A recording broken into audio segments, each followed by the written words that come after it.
Bueno amigos, y vamos a iniciar este primer segmento del programa hablando de un tema que, como lo mencioné en la introducción, no siempre es cómodo hablar, porque no pensamos que un niño que representa la vida y la esperanza de vida pueda pensar en algún momento en quitarse la vida, y me refiero a niños y también a adolescentes. Pero es un tema que definitivamente debemos mantener sobre la mesa, por supuesto, pensando en prevención. Por eso, hoy con nosotros tenemos una especialista. Se trata de la doctora Karen Martínez González. Ella es psiquiatra de niños y adolescentes y actualmente es la presidenta de la Asociación de Psiquiatras de Niños y Adolescentes. Doctora Martínez, un gusto tenerla en Tu Salud Informa. ¿Cómo está? Muy bien y muchas gracias por la invitación. Agradecidos nosotros por su tiempo, que sabemos que no es mucho, así que de verdad lo agradecemos mucho.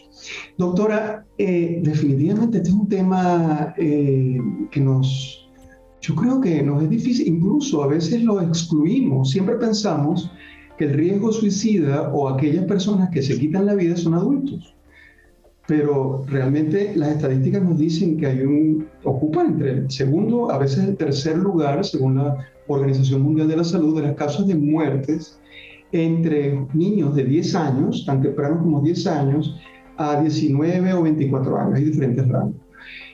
Así que es una realidad, es un problema importante en nuestra sociedad. Sí, agraciadamente, pues los niños y los adolescentes no tienen muchas razones para morir.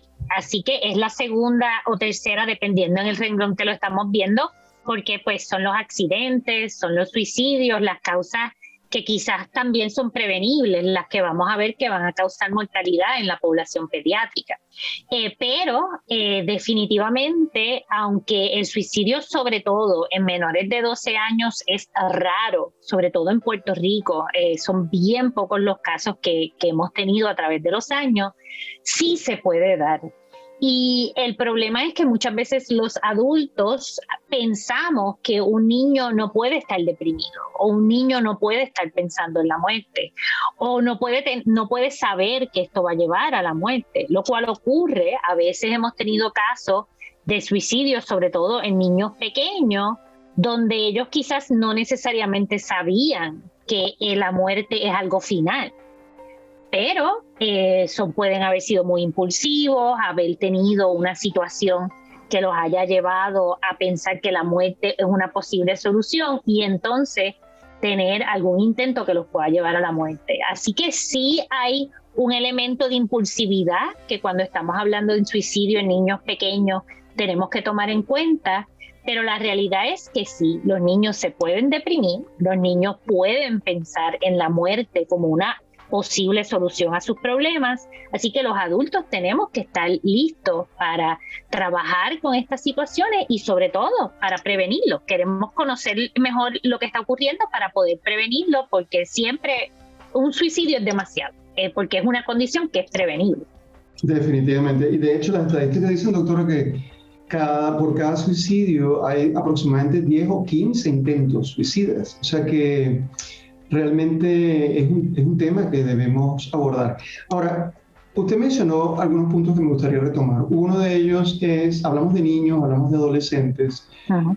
La verdad es que penosamente, hace muy pocas semanas atrás, nosotros supimos en Puerto Rico de un caso de una niña tan pequeña como de 9 años que se había suicidado. Así que, como usted muy bien dice, es una posibilidad. Pero, ¿qué diferencias nosotros podríamos encontrar cuando hablamos de niños, como usted dijo, quizás menores de 10 años, menores de 12 años, y cuando hablamos de prepúberes de 12 años o incluso adolescentes?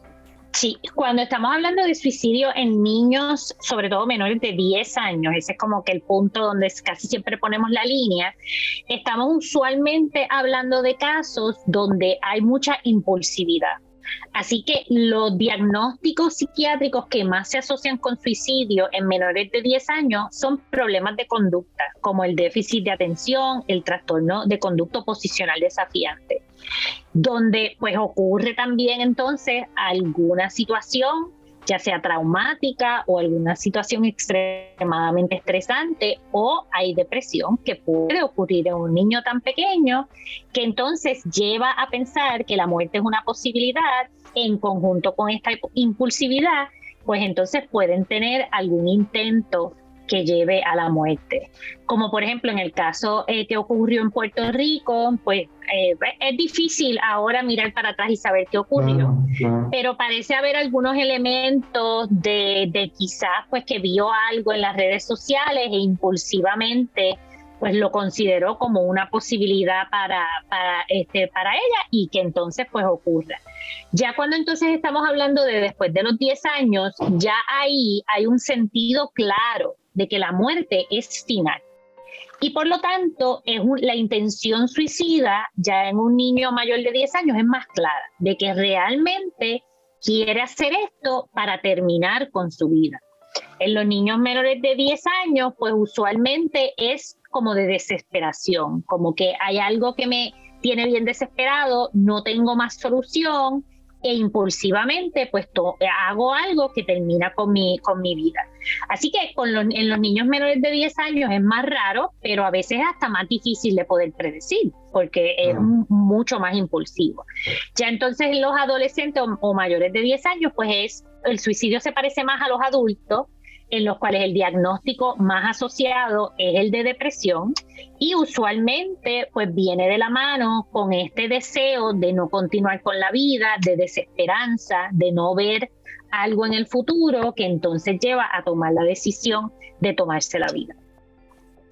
Doctora, cuando hablamos de la época de la adolescencia, sabemos que es una época de muchos retos y yo diría que en este contexto social, cultural en el que estamos viviendo, por ejemplo, la deseabilidad social, lo que nosotros quisiéramos ser, los jóvenes y las jóvenes quieren ser estéticamente agradables, tener un peso particular. Y otros factores también como la presión, usted lo acaba de mencionar, redes sociales, medios en general, y lamentablemente tenemos que mencionar el tema del bullying, que quizás eso siempre ha existido, pero que hemos visto suicidios asociados a este tipo de... ¿Qué opinión tiene usted sobre esto? Sí, definitivamente hay unos asuntos de que estamos más conscientes de que esto puede ocurrir y por lo tanto estamos más pendientes y por eso se han identificado más casos. Pero definitivamente hay una mayor prevalencia de trastornos tanto de ansiedad como de depresión en los adolescentes de esta generación. En términos de las redes sociales, uno de los problemas principales es que se da esta visión de que todo el mundo debe de estar contento todo el tiempo. Y pues esa no es la realidad. La realidad es que los seres humanos tenemos emociones complejas y que hay unos días que nos sentimos mejor, hay otros días que nos sentimos peor, que la ansiedad es algo normal, que nos debe ocurrir a todos porque nos ayuda a enfocarnos, nos ayuda a saber a qué le tenemos que prestar atención. La tristeza también es algo normal. A mí me encanta, por ejemplo, la película Inside Out de Disney, porque esa película lo que trae es eso, que para que haya alegría, pues tiene que haber tristeza. Si tú no tienes toda la gama de emociones, no puedes disfrutarte las emociones positivas.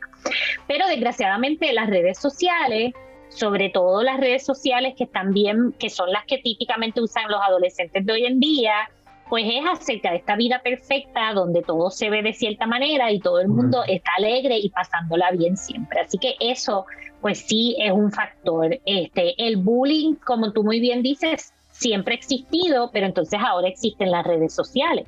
Así que quizás antes tú tenías un bully en la escuela, pues se quedaba en la escuela. Pero ahora te persigues porque pone comentarios en tus redes sociales, empiezan a pasarse diferentes mensajes. Y pues entonces se ha complicado esta situación de el bullying. Y no podemos tampoco olvidar que esto es una generación que está bien al tanto de todo lo que está ocurriendo, porque ellos tienen acceso a información inmediatamente. Exacto. Tiempo real. Exactamente. Y entonces eso les ha creado una ansiedad increíble hacia el futuro. Porque pues, muchos de mis adolescentes me dicen, pero ¿para qué yo voy a estudiar si no va a haber mundo? Si con todo lo que está ocurriendo, con el cambio climático, todos los desastres naturales, ahora una pandemia, una posible guerra mundial, claro. Pues distraen todo eso porque ellos están consumiendo información todo el tiempo y eso les ha creado una ansiedad hacia el futuro increíble. Ahora, doctora, perdone, nos quedan 2 minutos y quisiera que en este tiempo repasemos, ayúdenos a repasar o a mantener en mente cuáles son los indicadores que un padre, una madre, un cuidador debería tener pendiente o atento en caso de que se presente, que pudieran asociarse con riesgo suicida. Sí, en un niño, niña o adolescente, lo más importante va a ser un cambio en su conducta. Así que si usted tiene un menor que es muy sociable, de momento está aislado, no quiere hacer las cosas que antes quería hacer, no quiere hacer las actividades que normalmente le gustan, eso nos preocupa. Obviamente, si tuviésemos un menor que nos habla de la vida no tiene sentido, yo no le veo esperanza al futuro o me siento triste, no tengo deseos de hacer nada, eso pues también nos preocupa. Si vemos conductas como por ejemplo que escriben acerca de despedirse, entregan sus posesiones o están haciendo algún tipo de conducta de despedirse, pues eso también nos preocuparía. Y lo más importante es, yo sé que conseguir, sobre todo los psiquiatras de niños y adolescentes, estamos difíciles conseguir citas, pero como yo siempre les digo, los padres tienen un aliado increíble que es el pediatra, que conoce a este menor, lo lleva tratando por mucho tiempo, así que consúltelo con su pediatra que le va a poder decir entonces cuál es el camino para llegar a una evaluación por estas conductas o estos síntomas que estamos viendo que pueden ser preocupantes. Correcto. Bueno, doctora, clarísima la información, realmente agradecido por su participación y debo decirle que me encantaría tenerla en el futuro en más ediciones de Tu Salud Informa, porque esto es una información que tenemos que hacer llegar, y otros temas relacionados a la salud mental de nuestros niños y adolescentes. Doctora Karen Martínez González, psiquiatra, un gusto haberla tenido en el programa. Siempre a la orden.